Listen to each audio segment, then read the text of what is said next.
വാഴത്തോപ്പ് ഗ്രാമപഞ്ചായത്തിലെ പദ്ധതികൾ അട്ടിമറിച്ച് പണം വകമാറ്റി ചിലവഴിക്കുവാനുള്ള UDF ഭരണസമിതിയുടെ നടപടികളിൽ അന്വേഷണം നടത്തണമെന്ന് LDF വാഴത്തോപ്പ് മണ്ഡലം കമ്മിറ്റി ആവശ്യപ്പെട്ടു.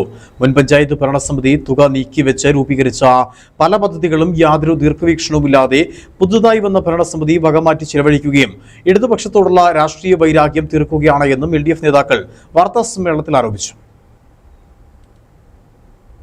ഗാന്ധിനഗർ കോളനിയിലെ 33 പാവപ്പെട്ട കുടുംബങ്ങൾക്ക് വീട് അറ്റകുറ്റപ്പണികൾക്കായി നീക്കിവെച്ച തുക പ്രസിഡന്റിന്റെ വാർഡിലേക്ക് മാറ്റിയതായും ഭൂമിയാങ്കുളത്ത് ഓപ്പൺ ജിമ്മിനെ നീക്കിവെച്ച തുക സ്ഥലം കണ്ടെത്താതെ പദ്ധതി തയ്യാറാക്കിയെന്ന അപവാദ പ്രചരണം തുക വകമാറ്റിയത് ചോദ്യം ചെയ്ത പ്രതിപക്ഷ അംഗങ്ങളെ കള്ളക്കേസിൽ കുടുക്കി ജയിലിൽ അടയ്ക്കുവാനുള്ള ശ്രമമാണ് നടക്കുന്നത് എന്നും പഞ്ചായത്ത് കമ്മിറ്റിയിൽ പങ്കെടുക്കുവാൻ പ്രതിപക്ഷ അംഗങ്ങൾക്ക് സുരക്ഷിതത്വം ഒരുക്കണമെന്നും നേതാക്കൾ ആവശ്യപ്പെട്ടു.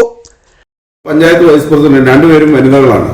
അവര് താഴെ ഇരുന്ന് പ്രതിഷേധിച്ച പഞ്ചായത്ത് മെമ്പർമാരുടെ അടുത്തേക്ക് ഡയസിൽ നിന്ന് ഇറങ്ങി വന്നുണ്ടാക്കിയ ഒരു വിഷയമാണ് ഈ സാരി വലിച്ചു കുറച്ചു എന്നൊക്കെ പറഞ്ഞ തികച്ചും നിലവാരമില്ലാത്ത ഒരാക്ഷേപം.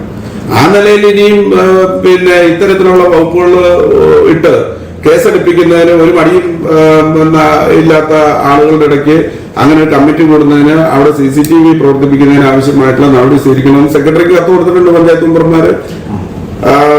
അവിടെ പോലീസ് സംരക്ഷണം ലഭിക്കണം എന്നാവശ്യപ്പെട്ടുകൊണ്ട് CIക്കും കത്ത് കൊടുത്തിട്ടുണ്ട്. ചെറുതോണിയിൽ ചേർന്ന വാർത്താ സമ്മേളനത്തിൽ LDF നേതാക്കളായ KG സത്യൻ, MB ബേബി, ജേക്കബ് പിണക്കാട്ട്, അരുൺദാസ് തുടങ്ങിയവർ പങ്കെടുത്തു.